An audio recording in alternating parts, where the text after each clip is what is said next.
Assalamualaikum warahmatullahi wabarakatuh dan selamat sejahtera.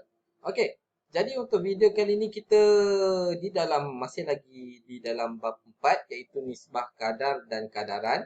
Tetapi kita dah masuk kepada subtopik 4.4 iaitu nisbah kadar dan kadaran. So, sebelum ni kita tengok nisbah itu apa, kadar itu apa, kadaran itu apa. Tapi untuk subtopik kali ini kita dah gabungkan ketiga-tiga ni. Okay, jadi kita akan lihat kepada standard pembelajaran pada muka surat 87. Okey, menentukan nisbah tiga kuantiti apabila dua atau lebih nisbah dua kuantiti diberi. Macam mana nak tentukan nisbah tiga kuantiti apabila dua atau lebih nisbah dua kuantiti diberi? So, kita akan lihat bagaimanakah anda menentukan nisbah tiga kuantiti apabila dua atau lebih nisbah dua kuantiti diberi. Apa pelik ni?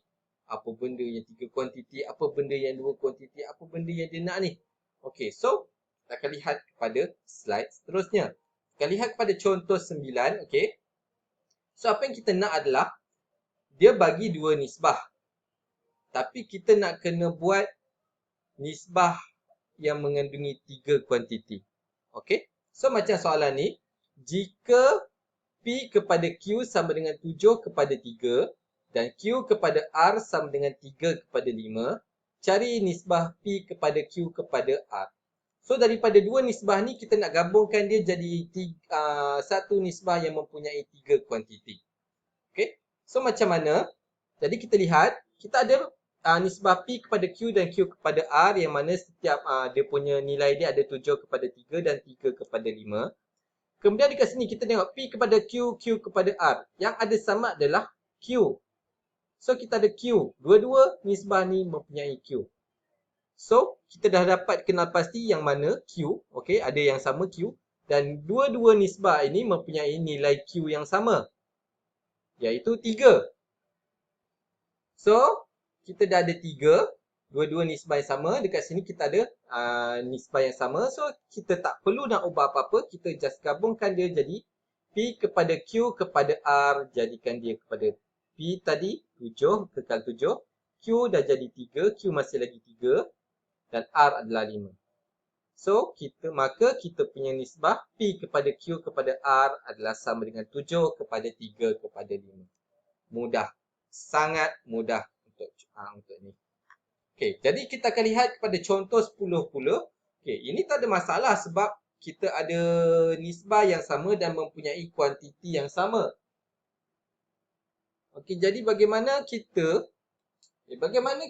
jika diberi keadaan yang lain? Okey, keadaan yang lain tu apa maksudnya keadaan yang lain? Okey, kita lihat contoh 10. Okey, di sudut bacaan kelas 1, 7.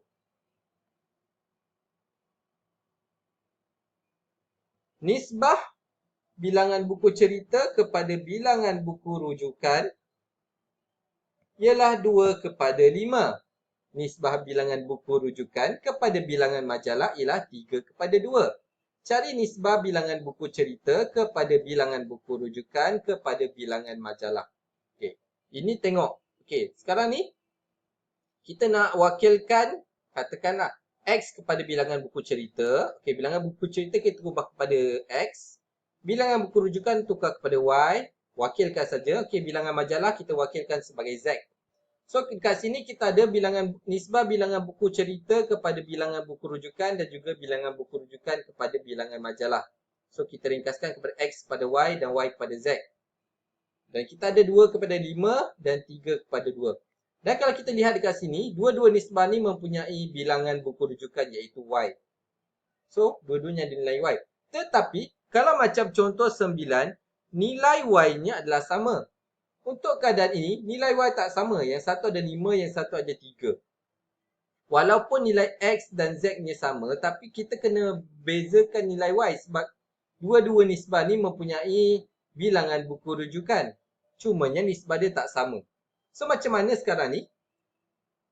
Jadi, untuk menyelesaikan masalah ni, kita kena samakan dahulu bilangan buku rujukan. Iaitu kita samakan dahulu bilangan Y. Apa nilai Y ni?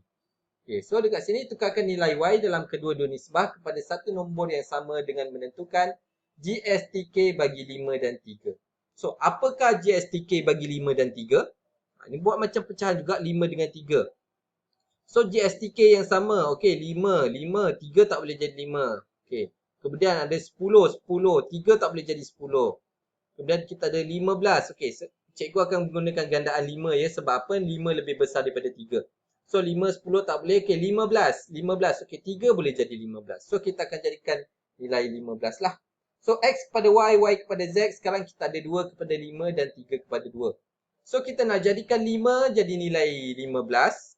Kita kena darabkan dengan 3. So, apabila 5 darab dengan 3, 2 ini juga perlu darabkan dengan 3. Begitu juga dengan ni.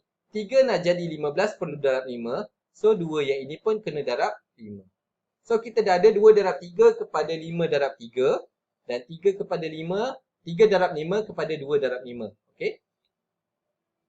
So, kita dah ada nisbah yang baru untuk X kepada Y dan juga Y kepada Z. Iaitu X kepada Y adalah 6 kepada 15. Dan Y kepada Z adalah 15 kepada 10. Okay, sekarang baru kita bandingkan Y. Dah dapat nilai Y yang sama. So, nilai Y dah sama. Kita dah ada, kita boleh buat nisbah X kepada Y kepada Z yang baru iaitu 6 kepada 15. Okay, 6 kepada 15 kepada 10. Kita gunakan yang baru ni. Yang gunakan yang lama. So, 6 kepada 15 kepada 10. Maka, nisbah bilangan buku cerita kepada bilangan buku rujukan kepada bilangan majalah ialah 6 kepada 15 kepada 10. Okey, mudah saja. Kalau tak sama, samakan. Tapi ingat, bandingkan dengan perkara yang sama macam tadi. Janganlah awak macam ni kan tadi, okey. Janganlah, awak kenalah bandingkan bilangan buku rujukan dengan bilangan buku rujukan. Jangan pula tiba-tiba awak tengok X dengan Z ni nilai dia sama 2 dan 2. So, awak bandingkan bilangan buku cerita dengan bilangan majalah. Tak boleh. Dia mesti bandingkan perkara yang sama. So, bilangan buku rujukan dengan bilangan buku rujukan. So, yang sebelah sini ada bilangan buku cerita. Tapi tak ada, dekat sebelah kanan ni tak ada bilangan buku cerita. Tak boleh nak bandingkan. Begitu juga dengan bilangan majalah. Sebelah kanan ni ada bilangan majalah. Tapi untuk nisbah yang pertama ni tak ada bilangan majalah. Jadi tak boleh nak dibandingkan. Yang boleh dibandingkan hanyalah bilangan buku rujukan. Okay, so itu sahaja penerangan untuk mewujudkan nisbah 3 kuantiti daripada 2 nisbah 2 kuantiti yang diberi. Okay, so awak punya latihan, awak cuba buat latihan diri 4.4a muka surat 87. Ada 2 soalan sahaja, tak banyak pun. Okay, jadi soalan 1, jika P kepada Q sama dengan 2 kepada 9 dan Q kepada R adalah 9 kepada 7, cari nisbah P kepada Q kepada R.